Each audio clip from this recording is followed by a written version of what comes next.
student drew a swastika on the Virgin Mary painting, but what happened that night made him beg for mercy.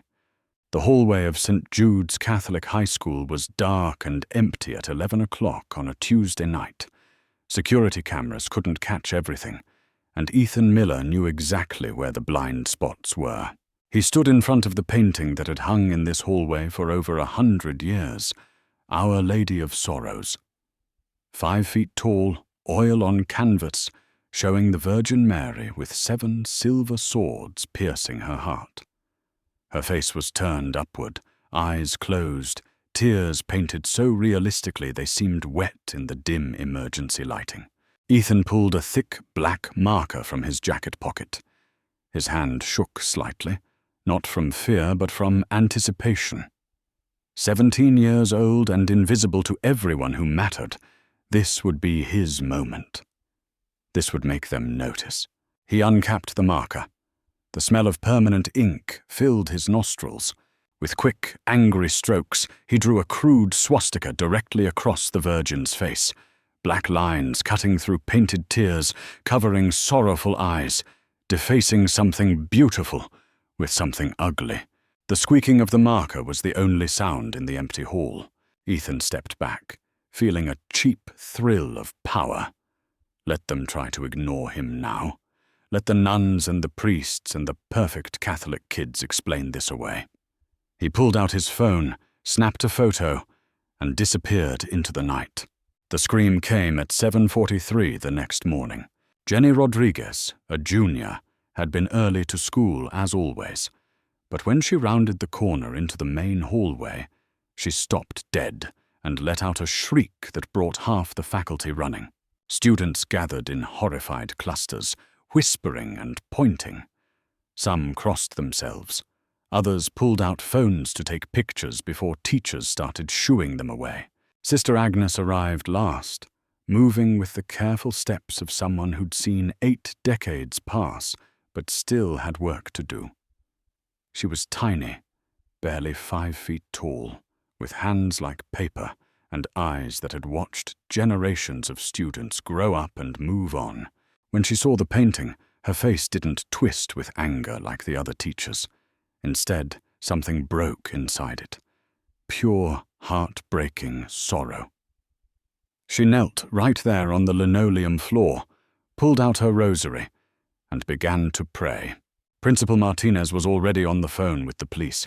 This was vandalism, hate crime, desecration. Heads were going to roll. But Sister Agnes just knelt and prayed, her voice barely a whisper in the chaos. Ethan watched it all from his locker across the hall, acting shocked like everyone else. Inside, he felt nothing but satisfaction. Finally, he'd made an impact. Finally, people were paying attention. He made it through first period before his right hand started burning. At first, it was just warm, like he'd been holding a cup of coffee. But by second period, it felt like someone was pressing a hot coin against his skin. He looked down and froze. On the back of his right hand, the one that had held the marker, a thin red line had appeared. It looked like a cut, fresh and slightly bleeding, shaped exactly like one of the swords from the painting. Ethan stared at it, his heart pounding. He'd hurt himself somehow. Had to be. Maybe caught it on something sharp, didn't notice until now. But even as he thought it, he knew better. The line hadn't been there an hour ago.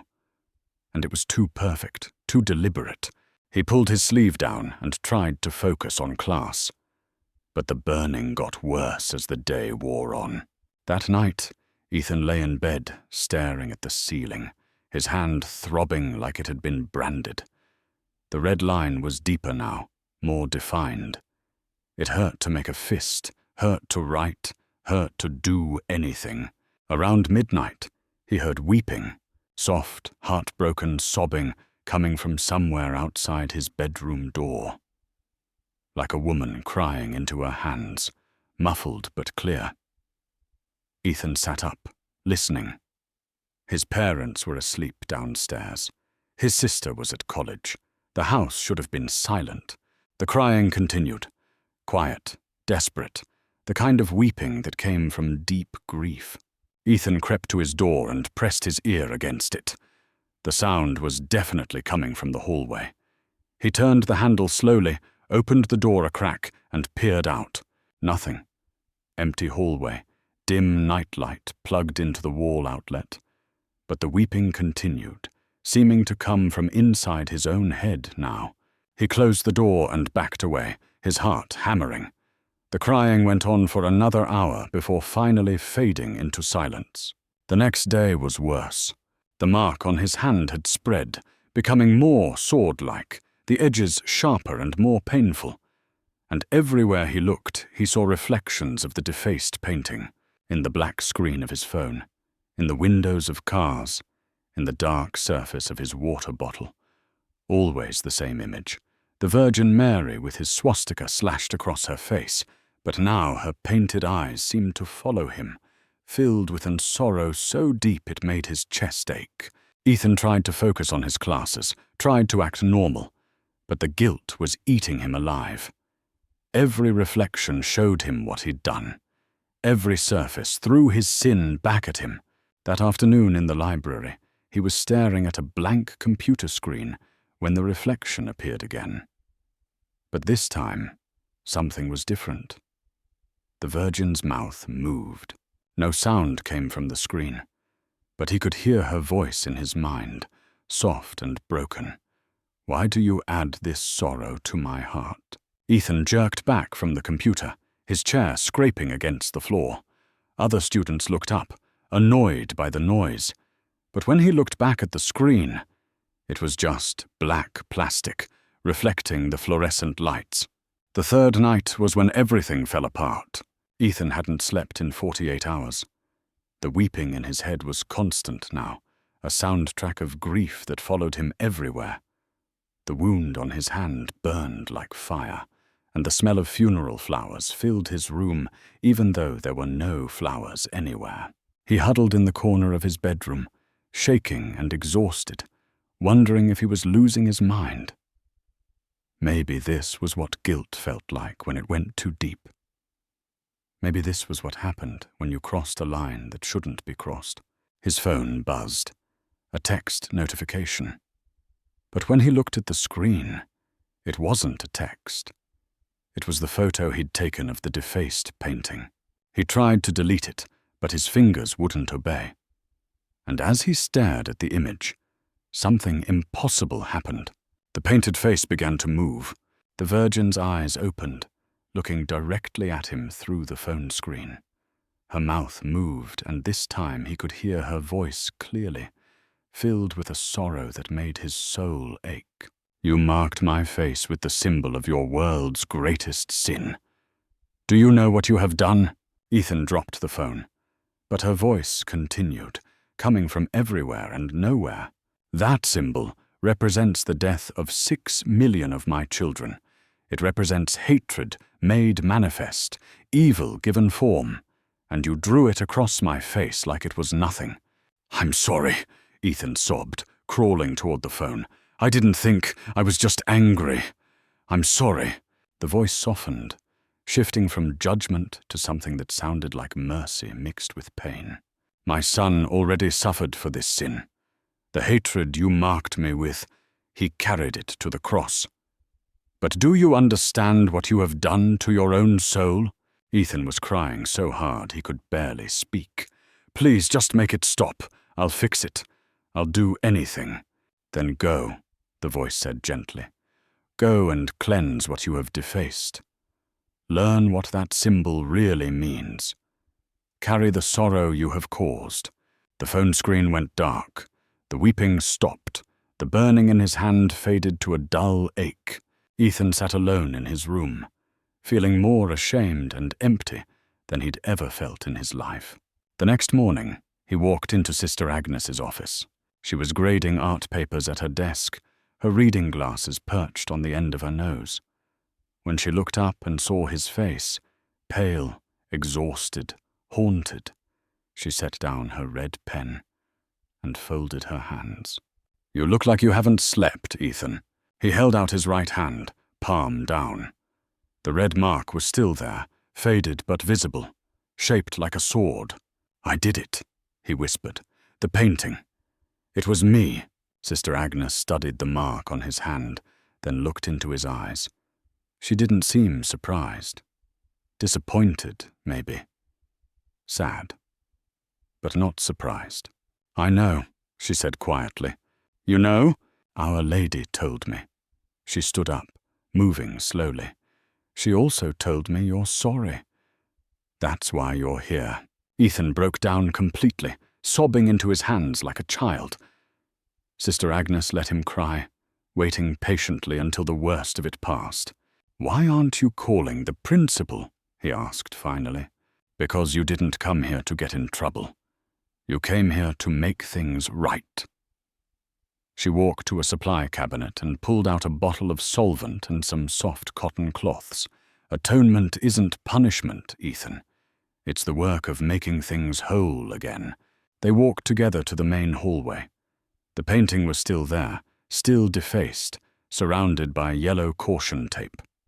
Sister Agnes lifted the tape and handed him the cleaning supplies. "Gently," she said. "She's been through enough." For the next 3 hours, Ethan carefully cleaned the painting. Other students walking to class stopped to watch, whispering among themselves. Some looked angry, others seemed curious. But Sister Agnes stayed with him the whole time, occasionally offering guidance, but mostly just witnessing his work. The black marker came off slowly, one careful stroke at a time. As he worked, Ethan found himself really looking at the painting for the first time. The sorrow in Mary's face wasn't just painted sadness. It was the grief of a mother watching her children hurt each other, over and over, century after century. When the last trace of the swastika was gone, the burning in his hand finally stopped completely. The red mark faded and disappeared like it had never been there. Ethan collapsed at the base of the painting, emotionally drained. Sister Agnes knelt beside him. "Now you understand," she said softly. "Understand what?" "What it means to carry someone else's pain instead of causing it." Principal Martinez arrived an hour later, ready to expel whoever had committed such an act. But when he saw Ethan cleaning the painting under Sister Agnes's supervision, already confessing to faculty members and accepting responsibility, his anger shifted to something more complex. The punishment was severe but fair. Suspension, community service, mandatory counseling. But Ethan asked for more. He wanted to work with Sister Agnes to restore other religious artwork in the school. He wanted to volunteer at the local Holocaust Memorial Center to learn what that symbol really represented. "I need to understand what I did," he told Principal Martinez. "Not just to the painting, but to everything it stands for." Months later, St. Jude's held a service of reconciliation. The restored painting of Our Lady of Sorrows was the centerpiece, beautiful and unmarked. Students, faculty, and parents filled the chapel as Ethan stood before them to give his testimony. He didn't talk about supernatural visitations or burning hands. Instead, he talked about anger and hatred, about how easy it was to hurt something beautiful when you felt powerless and invisible. "I thought I was just shocking people," he said, his voice steady but quiet. "I didn't think about what that symbol meant to people who survived the Holocaust. I didn't think about the pain I was causing to people who loved that painting. I only thought about myself." He looked up at the restored artwork, Mary's face serene and sorrowful and whole again. "She showed me that when you hurt something sacred, you don't just damage it. You damage yourself, and the only way to heal that damage is to carry the sorrow you caused, understand it, and spend your life making sure it doesn't happen again." After the service, people came up to shake his hand, to tell him they forgave him, to say they were proud of how he'd made things right. But the moment that mattered most came when Mrs. Goldstein, an elderly volunteer from the Holocaust Center, approached him with tears in her eyes. "My parents died in the camps," she said quietly. When I first heard what you did, I wanted to hate you. But watching you learn, seeing you change, that gives me hope." That night, Ethan sat alone in the chapel, looking up at the painting he'd once defaced. The sword wounds in Mary's heart seemed to glow softly in the candlelight, reminders of all the sorrows she carried for her children. He thought about the voice he'd heard that terrible night, how judgment had turned to mercy when he'd finally been honest about his brokenness, how she'd sent him not to suffer, but to learn, not to be punished, but to be healed. "Thank you," he whispered to the painted figure, "for showing me the difference between causing pain and carrying it." The chapel was quiet, filled with the peace that comes when something broken has been made whole again. And though Ethan never heard that voice again, he carried its lesson with him every day. That true strength isn't found in shocking others or causing pain, but in having a heart big enough to hold sorrow, your own and others, and still choose love. The painting hangs in St. Jude's hallway still, beautiful and unmarked, watched over by Sister Agnes and protected by a young man who learned the hard way that some things are too sacred to mock, too precious to destroy, and too full of love to ever stop forgiving those who hurt them. And sometimes, when the light hits it just right, students swear they can see extra depth in Mary's painted eyes.